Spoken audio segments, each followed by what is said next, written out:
বটতলা কাছাকাছি আসতে আচমকাই জাঙ্কুকের পায়ের গতি কমে গেল। গম্ভীর মুখশ্রী আরো বেশি গম্ভীর রূপ ধারণ করলো। বটতলায় বসে অল্প বয়সী একটা ছেলে, ফর্মাল সাজে বেশ পরিপাটি হয়ে এসেছে ছেলেটা। বয়স হবে নিতান্তই কম, দেখে মনে হচ্ছে দাড়িটাও সবে উঠতে শুরু করেছে। জাঙ্কুক তো ভেবেছিল সঞ্জয় নামক ছেলেটা ওর সমবয়সী বা 2-1 বছরের ছোট হবে, কিন্তু এ তো দুধের শিশু। শেষে কিনা নিজে যে অর্ধেক বয়সী ছেলের সাথে মারপিট করতে হবে, সেটার উপর প্রেম ভালোবাসা নেই, এটা দৃষ্টিকটু লাগবে না? জাঙ্কুকের ভাবনার মাঝে ইয়ারও চেঁচিয়ে ওঠে, আরে এই তো সঞ্জয়, আমার বন্ধু, মানে আমাদের ক্লাসে পড়ে, মানে নতুন এসছে, মানে। আচমকা ঘাড় ঘুরিয়ে দৃষ্টি কটমট করে তাকালো জাঙ্কুক। ওর এমন ভয়ঙ্কর চাহনি দেখে ইয়ানো তো মাঝপথে কথা আটকে গেছে, কিন্তু ইয়ানো দমে গেল না। তার ভেতরের ভাই সত্তা জেগে উঠল। সবাইকে উপেক্ষা করে দৌড়ে গেল ওই সঞ্জয়ের কাছে। ছেলেটা বসে পিছনের পুকুরের দিকে তাকিয়েছিল। আচমকা কলার ধরে টেনে তুলে দুম করে নাক বরাবর ঘুষি দিয়ে বসলো ইয়ানো। হঠাৎ আক্রমণে হকচকে গেল সঞ্জয়। ইয়ানোর এহেন কাণ্ডে কপাল চাপড়ালো মুশিক আর মিন্নু। দুজনে গিয়ে ইয়ানোকে দূরে সরালো, কিন্তু ছেলেটাকে ধরে রাখতে পারছে না। তেড়ে গিয়ে বলছে, শালা কত বড় সাহস, আমার বোনকে বিরক্ত করে, তোর কলিজায় আমি মরিচ ডলে দেবো, আয় কাছে আয়। ইয়ানোর ওভার অ্যাক্টিং দেখে ফোঁস করে নিঃশ্বাস ছাড়ল জাঙ্কুক। হাতের হকি স্টিকটা পাশে ফেলে দিল। এত ছোট্ট একটা ছেলের সাথে মারপিট করা ঠিক স্বভাব পাচ্ছে না, ওর জন্যই ধমকে যথেষ্ট। ভাবতে ভাবতে এগিয়ে গেল জাঙ্কুক। নাক চেপে ধরে কাঁপতে থাকা ছেলেটাকে ইশারায় গাছের গোড়ায় বসতে বলল। সঞ্জয় চুপচাপ গিয়ে বসে। নাক ধরে মৃদু আর্তনাদ করে বলে, কি হচ্ছে এসব? তো কিছুই বুঝতে পারছি না। এখানে তো তেল আসার কথা ছিল, আপনারা কারা? সঞ্জয়ের মুখে তিন নাম শুনে মাথায় দপ করে আগুনটা জ্বলে উঠল জাঙ্কুকে। শান্ত মেজাজটা মুহূর্তে অশান্ত হয়ে গেল। চোখ দুটো লাল হয়ে গিয়ে রাগের আভাস দিচ্ছে। জাঙ্কুক 2 হাত মুষ্টিবদ্ধ করে যত সম্ভব রাগ চেপে রাখার চেষ্টা করে। বয়স কম তোমার, এই জন্য বুঝতে সময় লাগছে। লিসেন, এত কিছু বুঝতে হবে না, শুধু 13 থেকে 10 হাত দূরে থাকবে, মাইন্ড ইট। কিন্তু কেন? আমি ওর থেকে দূরে থাকবো কেন? আমি থেকে ভালোবাসি। এরপরে যে জাঙ্কুক নিজের মেজে ছাড়ালো। আচমকা সঞ্জয়ের কলার চেপে ধরে, চোখ দিয়ে আগুন ফুলকির মতো বের হচ্ছে। সঞ্জয়ের কলার ঝাঁকিয়ে হুঙ্কার ছেড়ে বলে, একদম জানে মেরে ফেলবো, ওইখানে মেরে পুঁতে রেখে দেবো। এই চোখ দিয়ে দ্বিতীয়বার তের দিকে তাকালে না চোখে গরম সীসা ঢেলে দেবো। তেকে ভালোবাসার অধিকার শুধু আমার, আমি আর কাউকে দিইনি। জাঙ্কুকের হুঙ্কার শুনে সঞ্জয় ভয় পেয়ে গেছে। বট গাছের ছায়ার তলে দাঁড়িয়ে ছেলেটা কুলকুল করে ঘামছে। বুকের ভিতরে এক সাগর ভয় চেপে রেখে সঞ্জয় সাহস নিয়ে প্রশ্ন করে, আপনি তের জন্য আমার নামে আমার উপর টর্চার কেন করছেন?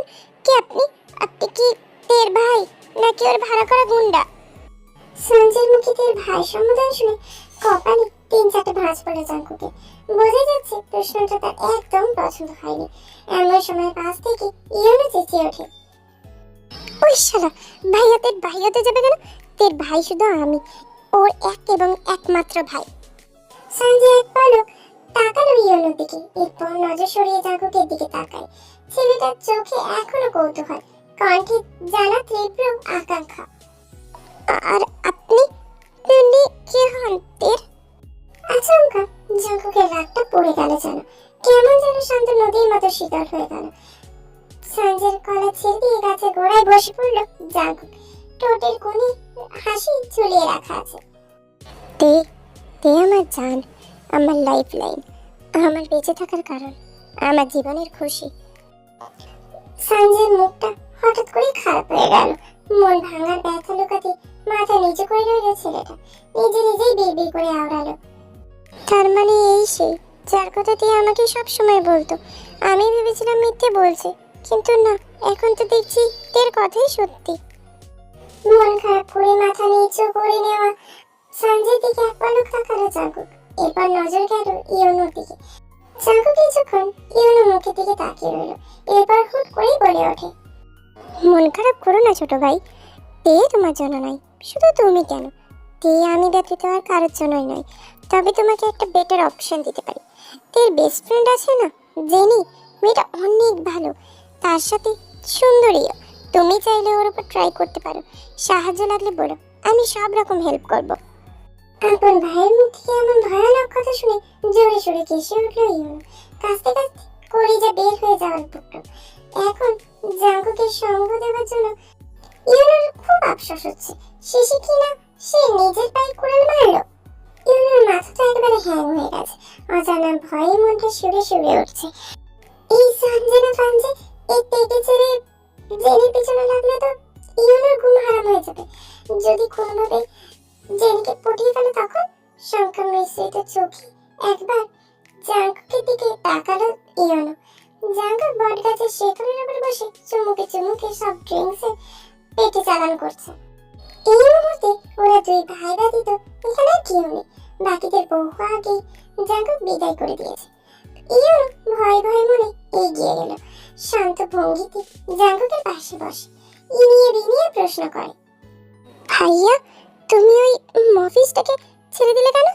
ওর হাত পা ভেঙে হসপিটালে পাঠানো উচিত ছিল। কোন অপরাধে? জাঙ্কুকে এমন ভাবলি উত্তর শুনে ইউনো একটু অবাক হল। অবাক কণ্ঠে বলে ওঠে, সে কি? ওর অপরাধ কি তোমার অজানা? ওই শালা একটু বিরক্ত করছিল। তাহলে তো সেদিক থেকে দেখতে গেলে সবার আগে তোর শাস্তি প্রাপ্য। জাঙ্কুকের শেষাক্ত কথা শুনে থমকে গেল ইউনো। হতভম্ব নজরে তাকালো। এতক্ষণে জাঙ্কুকের খাওয়া শেষ। ক্যানটা পাশে ডোবাই ছুঁড়ে মারে। তারপর তাকায় ইউনোর দিকে। কি যেন বলছিলি তখন? আরে এটা তো সঞ্জয়, মানে তোর বন্ধু, মানে তোর সাথে একই ক্লাসে পড়তি, ইত্যাদি ইত্যাদি। এটুকু বলেই শক্ত চোখে তাকালো জাঙ্কু। গলার কণ্ঠ গম্ভীর হলো। তুই উপস্থিত থাকতে তোর বন্ধু তেকে পটানোর চেষ্টা করছিল, এই কথাটা তুই আমাকে জানাসনি কেন? এটা তোর প্রথম অপরাধ। ভাই আমি তো নিজেই জানতাম না। সশরীরে উপস্থিত থেকেও তুই এটা জানতিস না, এটা তোর আরেকটা অপরাধ। দুটো ভয়ানক অপরাধ করছিস তুই। শাস্তি তো ইউনো তোকে আগে দিতে হয়। ইউনো বেশ বুঝতে পারছে জাঙ্কুকের কথা মানে, আর বুঝতে পারছে বলে মন জুড়ে আতঙ্ক ছড়িয়ে পড়ছে। ইউনো দুই হাত জোর করে অনুনয়ের স্বরে বলে, মাফ করো ভাই, অনেক বড় ভুল হয়ে গেছে। এমন ভুল আর কোনোদিন হবে না। প্লিজ জেনিকে রেহাই দাও। জেনি বাদে যার পেছনে খুশি লাগিয়ে দাও, কিন্তু প্লিজ জেনি না। কেন? ও জেনির সাথে প্রেম করলে তোর সমস্যা কি? সমস্যা? সমস্যা আছে, আর ভাত আছে। জেনি আমার বেস্ট ফ্রেন্ড, আমার একটা দায়িত্ব আছে তো। কিন্তু আমি তো তোদের কখনো বেস্ট ফ্রেন্ডের মতো বিহেভ করতে দেখি না। সামনাসামনি হলে তো দুজনে ঝগড়াই করি শুধু। ঝগড়াই তো ভালোবাসা ভাই। জাঙ্কুক এবার বাঁকা চোখে তাকালো। ইউনো জিভে কামড় দেয়। না না, মানে বন্ধুই তো, বন্ধুদের মধ্যে তো ভালোবাসা থাকতেই পারে, তাই না? জাঙ্কুক আড়ালে বাঁকা হাসে। ইউনোর সকল কাকুতি মিনতি উপেক্ষা করে উঠে দাঁড়ালো। চোখে সানগ্লাস লাগাতে লাগাতে পড়ে, চল বাড়ি চল। লিজাজকে দেখে গেছে জাঙ্কুকদের বাড়িতে। সকালে ওর বাবা মা এসেছিল ভাগ্নে ভাগ্নিকে দেখতে। যদিও জিমিনে দেখা পেলেও জাঙ্কুকের দর্শন তারা পায়নি। এরপর মেয়েকে রেখে তারা চলে গেছেন। লিজা জেদ ধরেছে 2 দিন থাকবে এখানে। জাঙ্কুক বাড়ি ফিরেছে দুপুরে। এরপরে ঘরেই আছে। যে দেখা করতে যাবে বারবারই তার প্রচেষ্টা বিফলে আছে। হয় তাকে তেল ডেকে নিয়ে গিয়ে বসার ঘরে বসিয়ে রেখেছে, তো কখনো আয়ু ডেকে নিয়ে গিয়ে গল্প জুড়েছে। এইভাবে টিপ টিপ করে সন্ধে নেমে এলো। বাড়ির রমণীরা রান্না করে সবার জন্য নাস্তা বানাচ্ছে। বসার ঘরে বাচ্চারা সবাই মিলে আড্ডার আসর বসিয়েছে। মিসেস জিন বাচ্চাদের জন্য মুচমুচে বড়া ভাজা এনে দিয়েছে। মুহূর্তেই সবাই হুড়মুড়িয়ে খেয়ে পড়লো বড়াগুলোর উপরে। তো 3-4টে একসাথে মুখে পুড়ে নিয়েছে। এবার 2 গাল ফুলিয়ে চিবি চিবি খেয়ে যাচ্ছে। বাচ্চাদের এমন ছেলে মানুষ দেখে হাসেন মিসেস জিন। এরপর দোতলার দিকে চিন্তিত নয়নে তাকায়। একই জাঙ্কুক নামছে না কেন? ভাইয়ার কাল গুরুত্বপূর্ণ ক্লাস আছে বর্মা, সেই পড়াই রেডি করতে ঘরে আছে। আমাকে বলেছে ভাইয়াকে যেন কেউ না ডাকে, সময় হলে সে নিজেই নিচে নেমে আসবে। বড় চিবাতে চিবাতে জবাব দিল ইয়নো। মিসেস জিন তৎক্ষণাৎ রান্নাঘরে ছুটলেন। মিনিটের ব্যবধানে ট্রেতে একটা হাফ প্লেটে কিছু বড়া আর একটা ধোঁয়া ওঠা গরম কফি নিয়ে আসেন। এরপর সেগুলো টেবিলে রেখে বাচ্চাদের উদ্দেশ্যে বলে, কেউ একজন গিয়ে এটা জাঙ্কুকের ঘরে দিয়ে আয় তো, ছেলেটা আমার একটানা পড়লে মাথা ব্যথা করে, তখন ওর কফি লাগে। সারাদিন শেষে লিজা এবার মোক্ষম সুযোগ পেল। হুট করেই দাঁড়িয়ে আগে ভাগে ট্রেটা হাতে তুলে নেয়, মাথা নিচু করে মিনমিন স্বরে বলে, ফুপি আমি যাই, সবাই তো খাচ্ছে। মিসেস সেন হাসলেন, লিজার মাথায় হাত বুলিয়ে রান্নাঘরে ছুটলেন। এখনো রাতের খাবার করা বাকি। লিজা সম্মতি পেয়ে হাসি মুখে ট্রেটা নিয়ে পা বাড়ালো দোতলার দিকে। ইতিমধ্যে তেল গলায় বড়াগুলো আটকে গেছে। দুই গাল ভর্তি চেপানো বড়া নিয়ে মুখ ফুলিয়ে বসে আছে, না পারছে গিলতে, না পারছে মুখে রাখতে। সুস্বাদু বড়াগুলো এই মুহূর্তে বিশ্রী তেতো বলে মনে হচ্ছে। তে মুখ পুড়িয়ে উঠে দাঁড়ালো। লিজার পেছনে পেছনে ছুটলো দোতলায়। জাঙ্কুক খাটে হেলান দিয়ে আছোয়া হয়ে বসেছিল, হাতে তার একাডেমিক বই। এছাড়াও আশেপাশে কিছু বই খাতা ছড়িয়ে ছিটিয়ে আছে। ঠিক সেই মুহূর্তে আগমন ঘটে লিজা। লিজা দরজার সামনে এসে মিষ্টি কণ্ঠে অনুমতি চাই। ভেতরে আসবো জাঙ্কুক ভাই? মেলে কণ্ঠটা কানে এসে বাড়ি খেতে জাঙ্কুকের মনোযোগ বই থেকে সরে গেল। সে স্বভাবতই গম্ভীর কণ্ঠে জবাব দেয়, কাম। মাথা নিচু করে লিজা ভেতরে ঢোকে। লজ্জায় আড়ষ্ট হয়ে গুটি গুটি পায়ে এগিয়ে এলো। মাথা নিচু রেখে জাঙ্কুকের সামনে ট্রেটা রাখে। এরপর সোজা হয়ে দাঁড়িয়ে আঙুলে ওড়না পেঁচাতে পেঁচাতে জাঙ্কুকের দিকে চায়। কিন্তু একে যার জন্য লিজা এত লজ্জা পাচ্ছে, সেই মানুষই তো নির্বিকার, একবারও ফিরেও যাচ্ছে না। লিজা অসন্তুষ্ট হলো। লিজা জাঙ্কুককে কিছু পড়ার জন্য মুখ খুলবে, ঠিক তখনই ঘরে হুড়মুড়িয়ে ঢোকে তে। হাতে তার এক গাদা বইপত্র। এই সময় তের আগমন লিজার জন্য একেবারে অনাকাঙ্ক্ষিত ছিল। সে অবাক চোখে তাকালো। সেই নজরকে পাত্তা না দিয়ে সোজা জাঙ্কুকের মুখোমুখি গিয়ে বিছানায় পা মুড়িয়ে বসে পড়ে। বুকে জড়িয়ে রাখা বইগুলো বিছানায় ফেলে দিয়ে আর চোখে তাকায় জাঙ্কুকের দিকে। সঙ্গে সঙ্গে চোখাচোখি হয় জাঙ্কুকের। অর্থাৎ জাঙ্কুক আগে থেকেই তের দিকে তাকিয়েছিল। নজরে নজর মিলতে তে চোরের মতো দৃষ্টি লোকায়। নিজের সঙ্গে আনা বইগুলো নাড়াচাড়া করতে করতে বলে, আমার একটা ম্যাথ বুঝতে সমস্যা হচ্ছে, একটু বুঝিয়ে দিন তো। জাঙ্কুক কোনো জবাব দেওয়ার আগে লিজা জবাব দেয়, এটা কোনো ভদ্রতা হলো তে? একজনের ঘরে বিনা অনুমতিতে ঢুকে পড়লে, নকটক পর্যন্ত করলে না। তাছাড়া তুমি জানো না জাঙ্কুক ভাই আজ ব্যস্ত, তবু তার কাছে পড়তে এসছো?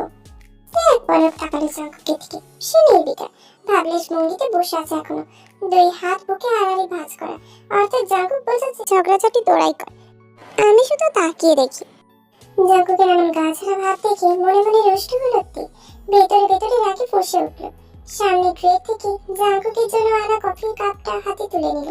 তাতে ছোট্ট করে দুই তিনটে চুমুক দিয়ে গলাটা ভিজিয়ে নিল তে। এরপর লিজার দিকে তাকিয়ে স্পষ্ট ভাষায় জবাব দেয়, প্রথমত এটা আমার বাড়ি আপ্পু। এই বাড়িতে আমি যেখানে খুশি অনায়াসে যেতে পারি। আমি কোনো গেস্ট নই যে অনুমতি লাগবে। তাছাড়া এই ঘরে আসতে আমার নক বা পারমিশন লাগে না। এই ঘরে দরজা আমার জন্য সবসময় খোলা থাকে। আর রইল জাঙ্কুক ভাইয়ের ব্যস্ততার কথা, সে যতই ব্যস্ত থাকুক, সময় আমি ঠিকই বের করে নিতে জানি। তের এমন কাটকাট জবাবে লিজা ভীষণ অপমান বোধ করলো। আর তার উপর তেকে জাঙ্কুকের জন্য আনা কফি দেখে খেতে দেখে রাগও হলো।